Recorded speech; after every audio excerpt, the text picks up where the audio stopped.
안녕하세요.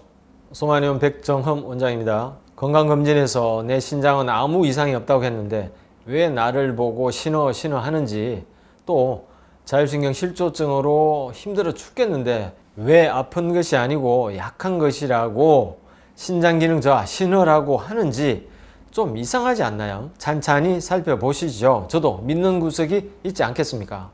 머리가 멍하고 기억력과 집중력이 떨어져도, 머리가 아파도 어지러워도, 귀에서 소리가 나도 청력이 약해져도, 목이 말라도 목이 잘 쉬어도, 목소리가 잘 안 나와도 맑은 가래를 자꾸 뱉어도, 하품을 많이 해도, 잇몸이 붓고 염증이 잘 생겨도, 충치가 잘 생겨도, 눈에 날파리가 날아다녀도, 눈 주위 다크서클, 눈이 건조해도, 안색이 검고 기미가 많아도, 비염이 잘 낫지 않아도, 머리카락이 빠져도, 뒷목이 아파도, 조금만 움직여도 숨이 가쁘고 숨이 잘 안 쉬어져도, 소화가 안 돼도, 설사 변비여도, 허리가 아프고 무겁고 골반이 아파도, 무릎이 시리고 아파도, 추위를 많이 타도, 손발이 시려도, 손발바닥이 화끈거려도, 뒤꿈치가 아프고 뒤꿈치가 건조해져서 갈라져도, 발목을 자주 삐어도, 잘 붓고 소변이 시원치 않아도, 발기가 안 돼도, 월경불순, 난임, 성교통, 질건조, 성욕 저하, 성욕 가다 등 신어하면 머릿속에 떠오르는 것만 해도 이 정도입니다. 아픈 것이 아니라 약한 겁니다. 또 아픈 것이 아니라 약해진 겁니다. 보통 몸 어디가 불편하면 아프다고 생각하기 쉽죠. 그런데 사실 알고 보면 아픈 것이 아니고 몸이 약해졌다는 사실을 본인 스스로는 느끼지 못할 때가 대부분입니다. 참 안타깝습니다. 흔히 병의 원인을 평소 생활 습관이나 스트레스 등으로 생각하기 쉬운데, 몸이 건강한 상태에서는 아프지 않고요, 견딜 수 있잖아요. 같은 사무실에서 자세가 좋은 사람은 얼마며 그렇지 않습니까? 누구는 아프고 누구는 아프지 않는 것은 에너지의 유무, 즉 힘이 있느냐 없느냐의 문제로 결정되는 것이죠.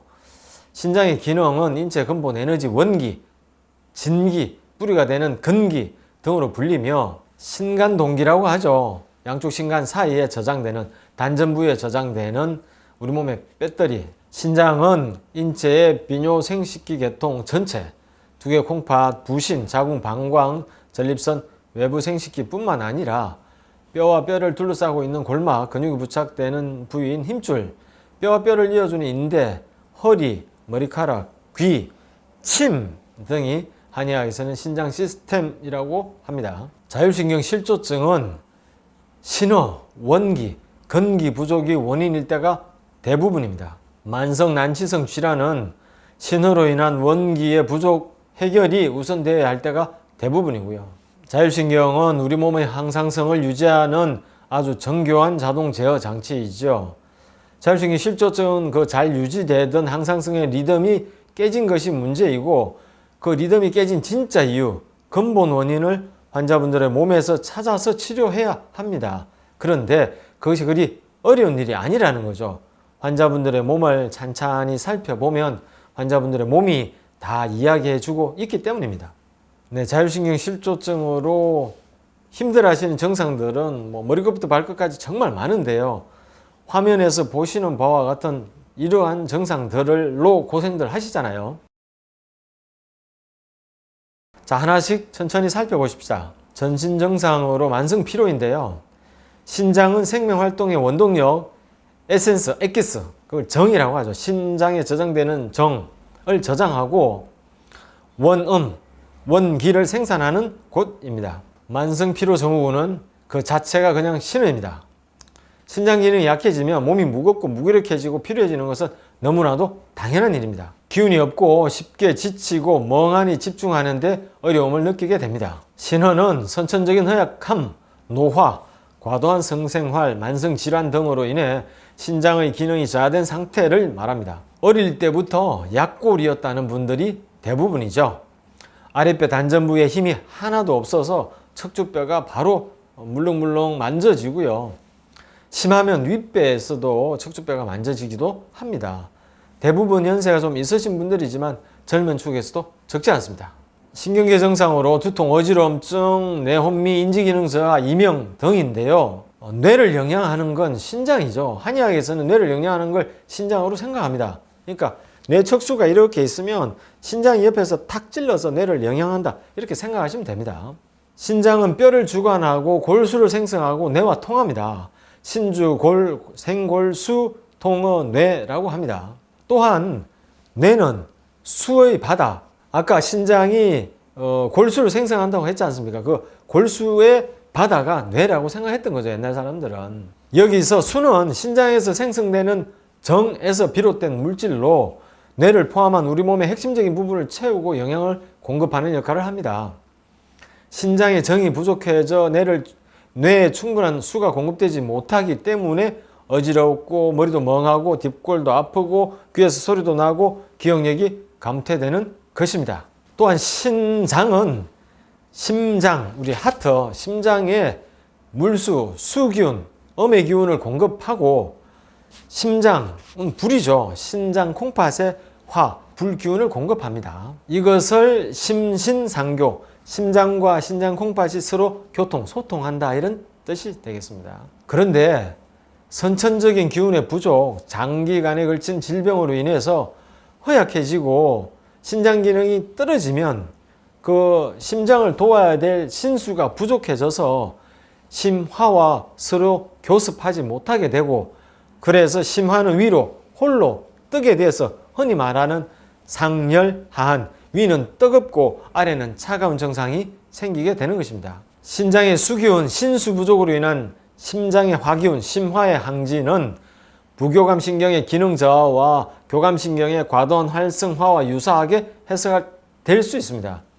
대부분들의 자율신경 실조증은 교감신경이 항진되고 부교감신경이 떨어진 상태이지 않습니까? 그래서 이 심신불교의 상태가 곧 자율신경 실조증의 증상을 이해할 수 있게 되는 것이죠. 다음 위장 증상인데요. 소화가 안 되는데 소화가 안 되는 게 왜 신호라고 생각하기 쉬운데요. 이렇게 생각하면 간단해요. 위장이 밥솥이고 밥통이고 그 밥통에 불을 넣는 게 신장이라고 생각하시면 돼요. 그러니까 불이 약해서 그러니까 밥이 잘 안 된다, 이렇게 생각하시면 되는 거예요. 그러니까 밥솥인 비위 기능이 약한 게 아니고 밥을 하는 불기운, 신장의 불기운이 약해서 소화가 안 된다, 밥이 잘 안 된다, 이렇게 생각하시면 된다고요. 그러니까 소화가 안 되는 것도 신장이 보통 양기가 부족하다고 생각하는데요. 신양, 그러니까 신장의 불은 신양이니까 신양이 부족한 사람들은 소화 기능이 떨어지게 되는 거죠. 또 마르고 추위타고 소화 안 되는, 흔히들 자신이 소민이라고 생각하시는 분들 가운데 신장의 양기 부족한 경우가 굉장히 많거든요. 그래서 정확한 감별 치료가 필요하겠습니다. 한의학에서 신장은 우리 몸의 수액 대사를 주관하는 물의 장부, 인체 바다죠. 체내 흡수, 분포, 배설을 총괄하며 모든 종류의 체액, 그러니까 땀, 눈물, 침, 소변 등 체액의 생성과 조절에 깊이 관여합니다. 체액 생성의 어려움으로 눈 건조, 입 구강 건조, 피부 건조, 삼킴 곤란, 연하장애라고 하죠. 등의 증상은 신주수액, 신장은 수액을 주관한다. 신주수액 기능과 연관되며 그 신주수액의 기능이 떨어지면서 오는 증상들이 되겠습니다. 신음이 부족해지면 마치 가뭄에 땅이 건조해지는 것처럼, 갈라지는 것처럼 우리 몸에 필요한 진액이 충분히 생성되지 못하거나 소모되어 여러 가지 분비 부족 증상들이 나타나게 됩니다. 눈물이 부족해서 눈이 뻑뻑하고 이물감이 느껴지기도 하고, 침샘에서 침이 충분히 분비되지 않아서 입안이 마르고 텁텁해지고 혀도 갈라지죠.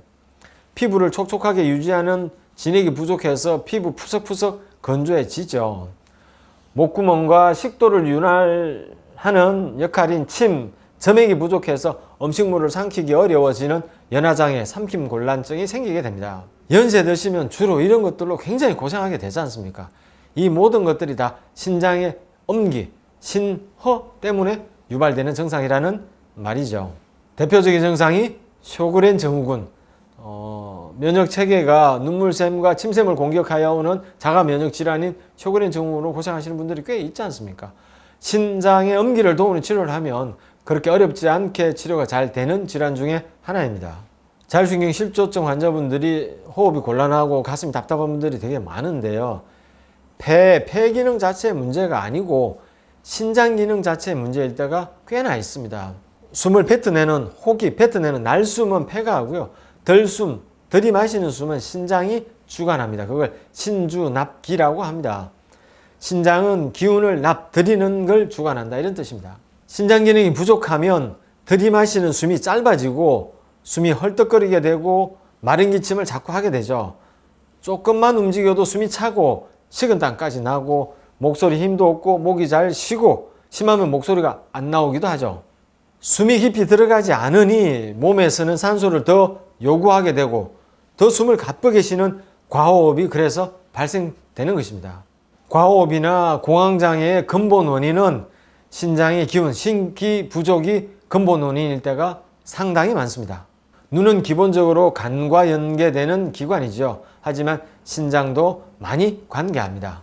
자율신경 실조증 증상 가운데 눈부심으로 역시 고생하시는 분들이 많은데요. 밝은 곳에 가면 눈이 부셔서 꼭 선글라스를 껴야 되는 분들이 계시죠. 우리 몸의 자율신경 중 교감신경은 동공을 확대하는 기능을, 부교감신경은 동공을 축소하는 기능을 하는데 보통 교감신경이 항진되고 부교감신경이 떨어지잖아요. 그러면서 동공을 축소시킬 수가 없게 되는 거죠. 동공이 축소가 안 되고 동공이 열려 있으니까 빛이 많이 들어오게 되고 조금만 밝은 데 가도 눈이 부시게 되는 거죠. 심하면 실내에서도 선글라스를 껴야 되는 분들이 계시잖아요. 급성으로 눈에 염증이나 이런 걸 통해서 온 눈부심은 양방병원 가는 게 빠르고요. 만성적으로 계속되는 눈부심, 만성 허증 눈부심은 한의원에서 치료하는 게 빠를 것이라고 생각됩니다. 마지막으로 비뇨기 증상과 성기능 저하인데요. 그냥 신호죠. 이 신이 우리 콩팥을 이야기하기도 하지만 생식기를 신이라고도 하거든요. 우리가 예전에 뭐 해구신, 물개 그 식이잖아요. 그 신을, 생식기를 신이라고도 부릅니다. 자율신경 실조증으로 고생하시는 분들 중에 빈뇨, 소변 자주 보는 거, 야뇨, 야간에 소변 보는 거, 심하면 요실금, 남성들 같은 경우는 전립선으로 대부분 다 고생하시잖아요. 그거 전부 신장 기능이 하는 거죠. 신장은 비뇨 생식기가 그냥 신장 아닙니까? 한의학에서 신장은 우리 몸의 정을 저장하는 장기라고 했죠. 그 정이라는 게 우리의 생명 에너지, 배터리라고 했지 않습니까? 성 기능은 그 배터리 기능 자체가 약해지기 때문에 생기는 거죠. 신장 기능이 약해지면 생명력과 활력이 저하되어 성욕이 감소하고 남성들 같은 경우는 발기부전, 여성들 같은 경우는 성욕의 저하로 바로 이어지게 되죠. 또한 월경이 불순하거나 갱년기 증상을 남들보다 2배, 3배 아주 심하게 겪게 되기도 하죠. 우리가 흔히 정력 하지 않습니까? 그때 그 정이 신장에 저장되는 아까 말씀드린 에센스, 액기스를 얘기하는 것입니다. 마무리하겠습니다. 과학은 지식이 아니라 세상을 대하는 태도이다. 자율신경계는 간뇌의 시상하부에서 조절하죠. 자율신경 실조증은 시상하부가 문제라고 하는데 그것을 직접 조절할 방도가 없지 않습니까? 그래서 몸을 전체적으로 파악하여 치료하는 한의학의 특성상 자율신경 실조증과 같은 원인 모를 복잡한 증상을 호소하는 경우 한의학이 더 효과적일 수 있는 것입니다. 자율신경 실조증은 한마디로 신원입니다. 아픈 것이 아니라 약한 것이고요. 배꼽알의 단전 부위에 힘이 한 개도 없는 것이 그 몸에서 나타나는 증거가 되고요. 생명을 유지하는 에너지, 그것을 신정이라고 하죠. 신정이 부족하면 뇌를 영양하지 못해 뇌혼미, 이명, 어지럼증 등이 발생하고요. 호흡곤란에서 신장이 호와 흡에서 들숨을 주관한다고 그랬죠. 신장 기운이 약해지면 들숨이 짧아지고 호흡력 자체가 약해져서 숨이 짧아져서 호흡곤란이 생기는 것입니다. 치아의 문제 역시 신장 기능의 저하와 연결됩니다. 신장은 뼈를 주관하고 골수를 만든다고 했죠. 치아도 역시 뼈이죠. 그러니까 뼈가 약하면 치아도 같이 약해지게 마련이죠. 또한 잇몸 질환도 우리 피곤하면 잇몸 덜 뜨고 잇몸 붓고 하지 않습니까? 그것 또한 전부 신호로 나타나는 증상입니다. 신장은 성장, 발육, 호르몬 분비, 면역 등의 기능을 가지고 생명의 샘의 역할을 담당합니다. 침이 충분하게 분비되지 못하는 것 또한 생명의 샘인 신장 기능이 약해졌기 때문이고요. 다만 어찌 자율신경 실조증이 신의인 사람들만 있겠습니까? 감기, 울체, 소요산, 담열, 내요의 온담탕, 신비양허의 귀비탕, 심신불교의 황련악교탕 등의 적응증을 가진 분들도 굉장히 많습니다. 그런데 왜 제가 신어하냐 하면 그 가운데 잘 낫지 않고 만성적으로 오래오래 고생하시는 분들은 결국 힘이 빠지게 되고 원기, 근기가 약한 상태, 신어인 상태, 아픈 것이 아니라 약한 상태가 된다는 것이죠. 그분들의 몸이 말해준다고 제가 지난번에도 말씀드렸지 않습니까? 녹초가 돼서 오시더라는 거죠. 한 가정의 어머님의 갱년기, 아버님의 전립선, 따님의 손발저림, 수족냉증, 아드님의 거북목이 모두 신으로 접근 가능하며 치료 또한 가능합니다. 한의학이 재미있는 것이 여러 다른 증상들을 신으라는 하나의 도구로 치료할 수 있다는 것이죠. 이것을 이병동치, 다른 병을 같이 치료한다는 원리입니다. 자율신경 실조증은 한의학적 진단과 치료 체계 안에서 고치기가 그렇게 어려운 병은 아니라고 생각합니다. 힘들어하는 모습들이 그저 안타까울 따름입니다. 자율신경 실조증을 원인 불명이거나 의학적으로 설명할 수 없는 증상들, 기능성 신체 증후군 또는 스트레스나 심리적 문제, 신체 증상 장애 등으로 보고 정신과 질환으로 다루거나 그도저도 아닌 그저 예민한 탓이다 라고만 돌리는 것들은 정말로 가슴이 아픕니다. 이것이 자율신경 실조증과 같은 병을 앓고 계신 분들을 더 어렵게 만드는 요인이 아닐까 생각합니다. 아니 땡 굴뚝에 어떻게 연기가 나겠습니까? 그 원인을 모를 뿐인 것이죠. 익숙한 것을 버리고 새로운 것을 만드는 일은 쉽지 않습니다. 하지만 그렇게 어렵지도 않습니다. 시간이 조금 걸릴 뿐이겠습니다. 회복의 길로 뚜벅뚜벅 걸어가시길 바라봅니다. 감사합니다. 소마한의원이었습니다.